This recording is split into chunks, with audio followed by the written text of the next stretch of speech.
उठे अल्लाह याद कर जल जलालहू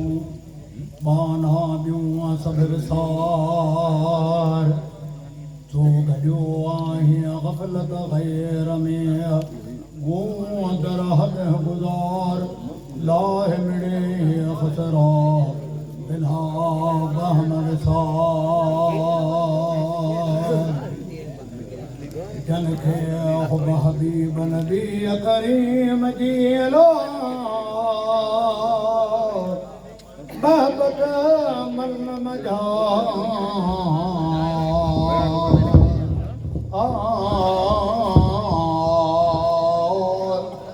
डूंगर थे डोरी दियूं जबल जे तुम जाड़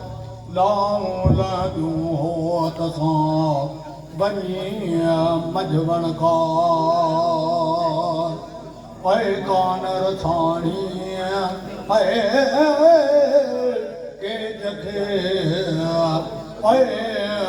कासी दाणी का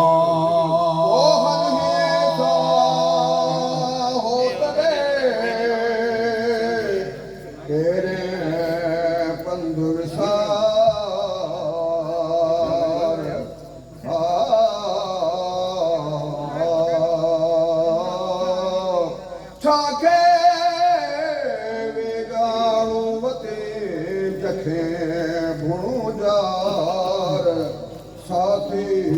सुतन खाल घे काल यार वो पैगाम दे वो प्रियन जा नहीं पहुँचाए दिपा ओ पैगाम दे प्रियन जायला नहीं पहुँचाए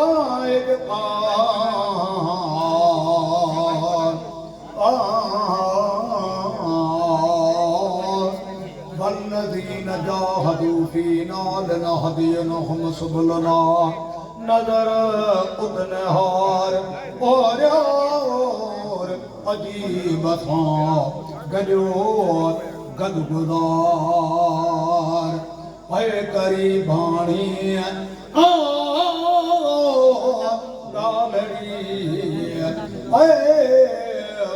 सापण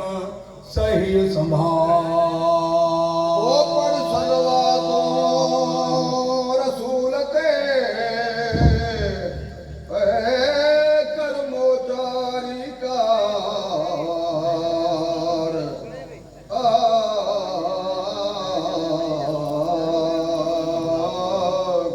मुनाकबा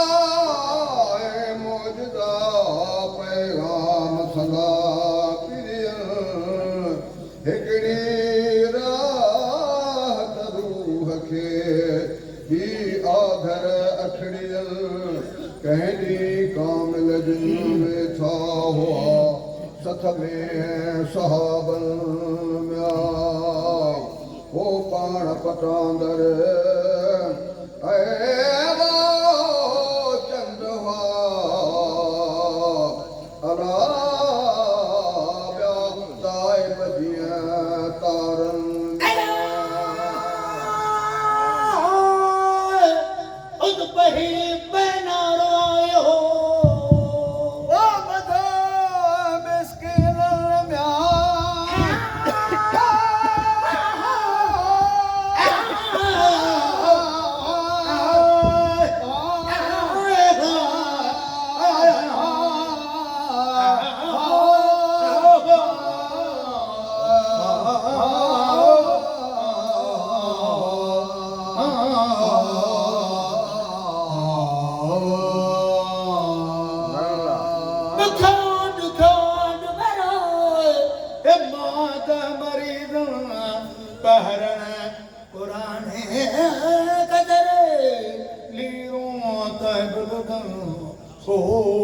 दुखन पहाड़े मात को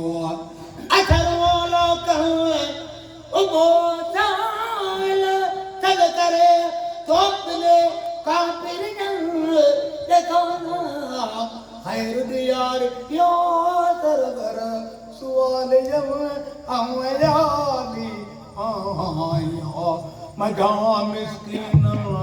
अवयाली आया मजा मोहताजन तिफल कारणे ओ कूद देना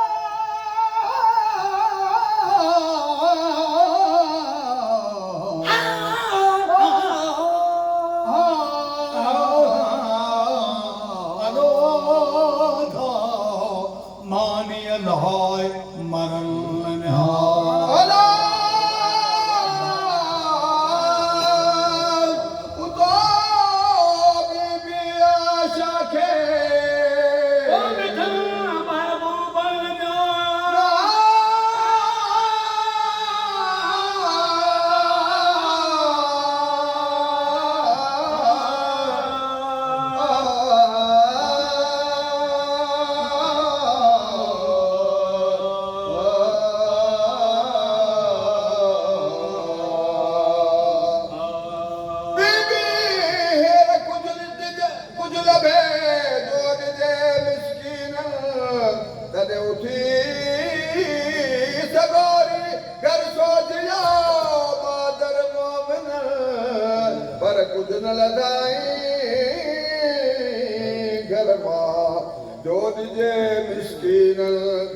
सरवर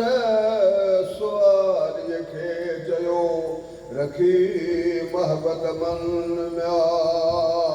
दहर हर न की ओ हंज की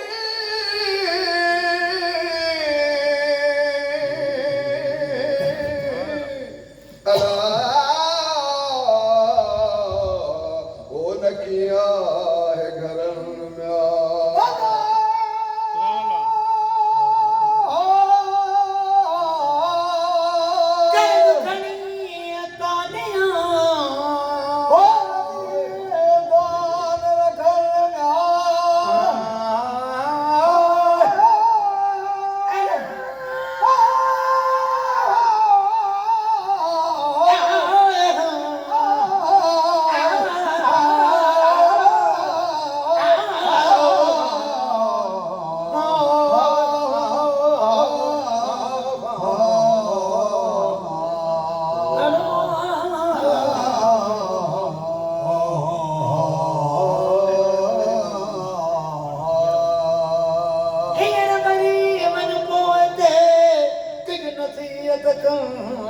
जेके मौले पंहिंजे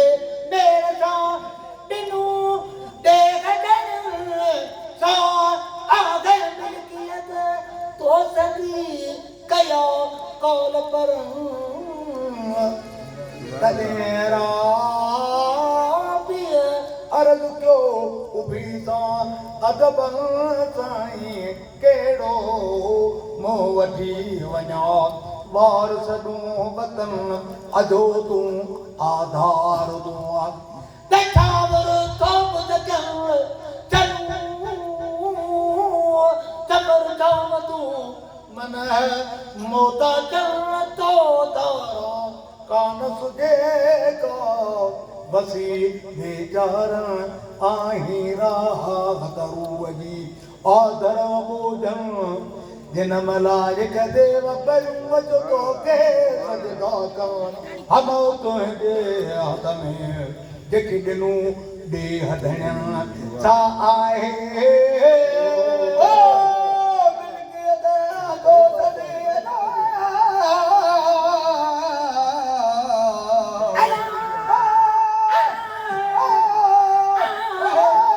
मिल्कियत तो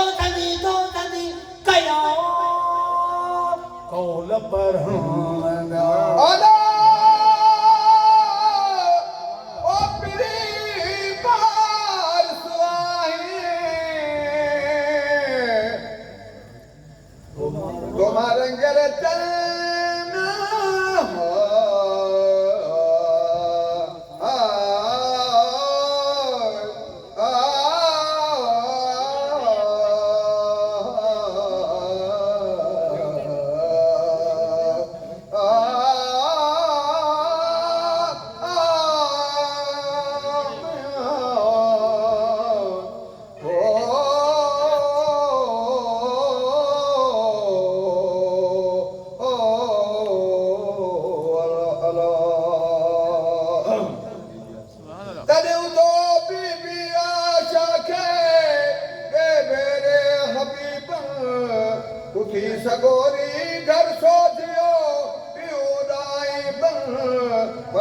न लॻाई घर मगा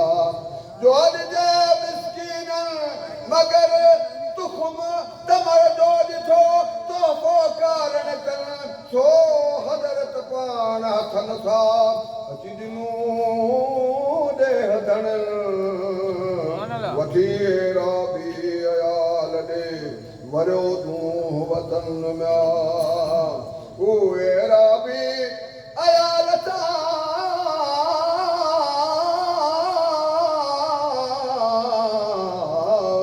अलाओ वञ रुनू रत वरन में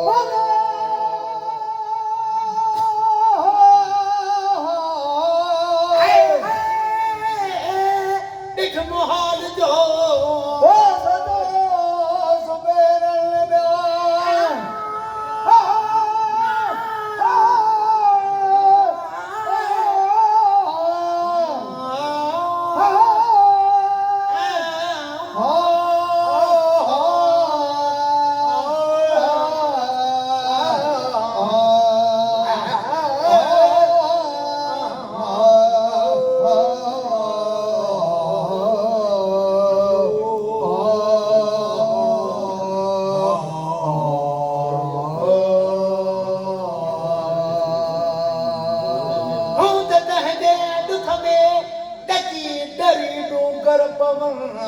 फिक्र फकीरी आप के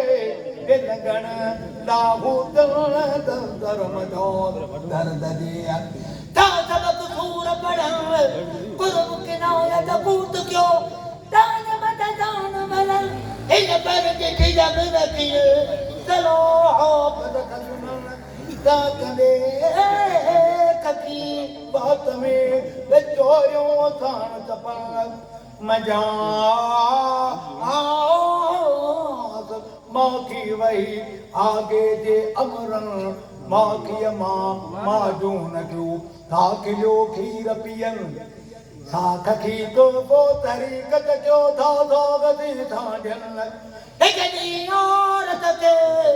एहतियात जो तो दरब तो मजवन बनी कजाऊं घर मजाऊं कथी हुई पेड़ लमज वतन मजात मत जी मान कुतू जिन गरी कीमत कहन सो अमल औरत ही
सुपेरियन इना उतमाला गया मोजदा मुपिरियन समू आयो सुख थिया लथा दन दे हैं समेते सुहाग में क्यों मियाणो मरकन की जरबिनी कंधिए रस रिहाणो कन जो सलवात हज़रत नबी करीम ते अल्लाहुम्मा सल्लि व सल्लिम अलैहि लखे दुरूदन